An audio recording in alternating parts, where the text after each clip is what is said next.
Ak chcete vybudovať úspešnú firmu, máte dve možnosti, ako to urobiť. Pracovať tvrdo a využiť každú príležitosť, ktorá príde, alebo máte možnosť spomaliť, poriadne si premyslieť, kam chcete posunúť vaše podnikanie a vytvoriť silný a jasný strategický plán. Obidve cesty vaše podnikanie posunú vpred do určitého bodu. Otázkou je však, ako podnikanie posúvať vpred rýchlejšie a vynaložiť pritom menej námahy a menej času. A práve toto je hodnota, ktorú vám dáva strategické plánovanie budovania úspešného podnikania. Volám sa Moňa Prole a som poradca v oblasti podnikania. Mojím poslaním je meniť podnikateľov na úspešných podnikateľov.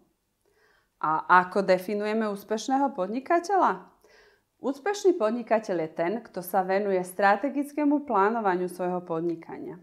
To znamená, že vedome a neustále hľadá nové nápady a spôsoby, ako svoju firmu posunúť vpred a riešenie a vykonávanie operatívnych úloh necháva na svojich zamestnancov alebo externých spolupracovníkov. Takto by to malo vyzerať u každého jedného podnikateľského subjektu, bez ohľadu na odvetvie, v ktorom pracuje, alebo jeho veľkosť. Nezáleží na tom, či je to malý podnik, ktorý má len pár zamestnancov, rodinný podnik alebo stredný podnik, ktorý už má vytvorenú organizačnú štruktúru. Rovnako to platí aj pre živnostníka, ktorý pracuje sám alebo je súčasťou existujúceho MLM systému. Súhlasíte so mnou alebo ešte stále rozmýšľate a zvažujete? Vedeli ste, že väčšina majiteľov podnikov viac ako 80% času venujú práve operatívnym úlohám a iba 20% času venujú strategickým aktivitám, ktoré posúvajú ich podnikanie vpred? A mojou úlohou je práve zmeniť tento pomer. Prečo sa vlastne niektorým podnikateľom nedarí? Poďme si to ešte detailnejšie rozobrať. Do podnikania sa najčastejšie púšťame s dobrým podnikateľským nápadom, s akousi vidinou finančnej slobody a nezávislosti. Sme úplne nadšení, plní energie a venujeme tomu množstvo času. Na začiatku sa veci hýbu dynamicky a ak naozaj máme dobrý produkt alebo službu, aj výsledky sa dostavia veľmi rýchlo. Všetko obhospodarujeme sami, prípadne máme nejakých spolupracovníkov, ktorí nám pomáhajú.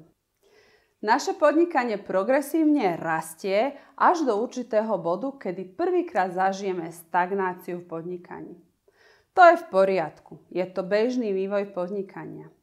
Ale čo sa stane, ak v tomto bode podnikatelia ostanú príliš dlho?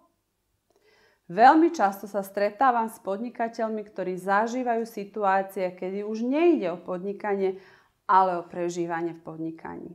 Nech robia čokoľvek, nedokážu dosahovať vyššie príjmy, prežívajú z mesiaca na mesiac, lebo ich príjmy ledva pokryjú ich náklady. A tak začnú robiť ešte viac, ešte usilovnejšie, lebo majú pocit, že ich podnikanie to neprežije a už nevidia žiadne nové možnosti. Postupne sa stávajú otrokom svojej vlastnej firmy, bez vízie, s jediným cieľom prežiť. Aké sú najčastejšie chyby majiteľov podnikov a prečo sa dostali do takéhoto stavu? Nemajú jasný plán a víziu, kam smerujú a čo chcú dosiahnuť. A tak sa chytajú každej príležitosti, ktorá sa objaví. Majú pocit, že všetko dokážu zvládnuť sami a úlohy nedelegujú. Takisto často sú presvedčení, že len oni to dokážu urobiť dobre a nikomu nedôverujú. Nevidia rozdiel medzi riešením operatívnych a strategických úloh. Nevyužívajú efektívne svoj čas a stávajú sa hasičmi požiaru. Všetko držia v svojej hlave a plánovanie považujú za stratu času. Spoznali ste sa v niektorej z týchto situácií? Nevadí, nebojte sa, nie ste v tom sami. Aj ja som za túto lekciu zaplatila dosť draho a to vlastnou skúsenosťou.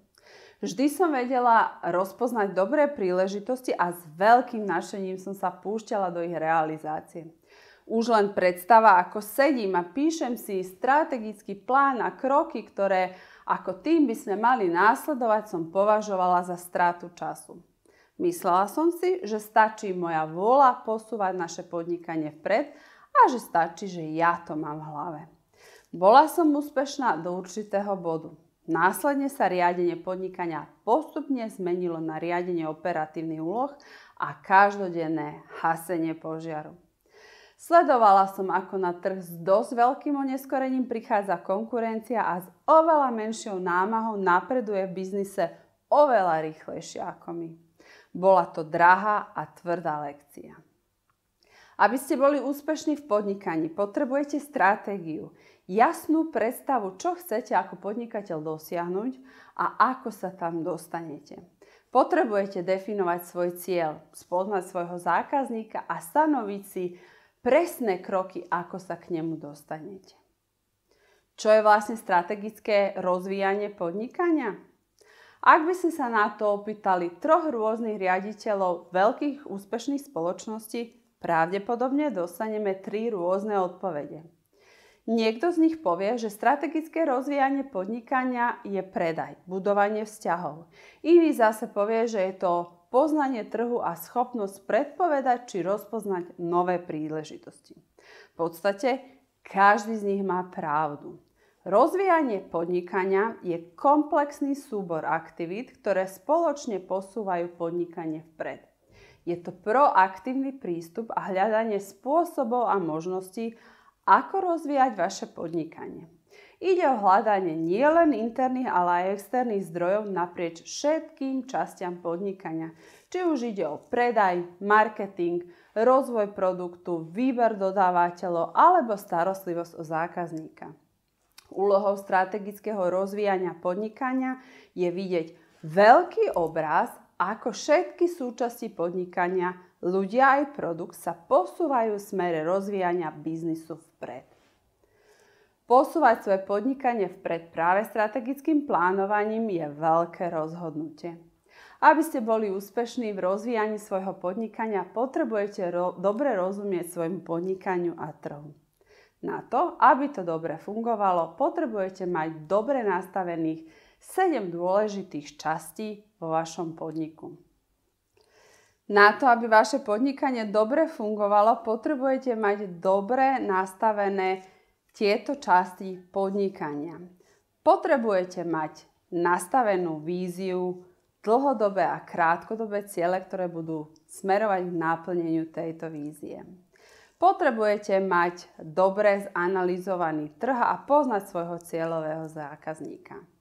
Takisto potrebujete vedieť, ako funguje vaša konkurencia a ako nájdete vašu konkurenčnú výhodu, ktorá vás odlíši od konkurencie. Potrebujete mať jasný obraz o tom, kde sa váš podnik aktuálne nachádza, aké sú vaše silné a slabé stránky a aká je situácia na trhu, aké sú príležitosti a možné ohrozenia. Takisto potrebujete mať dobre stanovený finančný plán a v nadväznosti na finančný plán správnu obchodnú stratégiu, ktorá vás dovedie k naplneniu cieľov, teda k dosiahnutiu potrebných tržieb. Na záver, toto všetko potrebujete pretaviť do akéhosi akčného plánu, jasných krokov, ktoré budete nasledovať a oni vás privedú k naplneniu vášho cieľa. Áno, na prvý pohľad sa zdá, že je toho veľa. Ono to aj je. Podnikanie je práve o tom, aby sme nastavili všetky jeho súčasti tak, aby do seba zapadali a spoločne napredovali k splneniu cieľa. Ak si kladete otázku, ako to všetko uchopiť alebo odkiaľ začať, nebojte sa, mám pre vás riešenie. Ukážem vám techniky a metódy, ako posúvať firmu tak, aby ona pracovala pre vás a nie vy pre firmu. Prihláste sa do kurzu Strategické plánovanie úspešného podnikateľa a naučite sa, ako vypracovať jasný biznis plán, kde budete mať jasné kroky, ktoré vás dovedú k naplneniu vášho cieľa. Takouto stratégiou vaše podnikanie dokážete posúvať vpred oveľa rýchlejšie a oveľa efektívnejšie. Ak ste sa v predchádzajúcich vetách spoznali, Ak riešite podobné situácie, ak čelíte podobným výzvam, nie ste v tom sami. Pred vami sa v podobnej situácii ocitlo už tisíce podnikateľov. Pripravila som pre vás online kurz Strategické plánovanie úspešného podnikateľa, ktorý obsahuje overené a vyskúšané techniky, vďaka ktorým boli vybudované aj tie najúspešnejšie firmy sveta. Je na čase svoje podnikanie začať riadiť vedome a strategicky, vďaka čomu sa dostanete k vašim vytúženým cieľom rýchlejšie a s menšou námahou. Získate tak viac času užívať si svoj život. Vstúpte do kurzu Strategické plánovanie úspešného podnikateľa, ktorý bude pre vás znamenať novú etapu vo vašom podnikaní.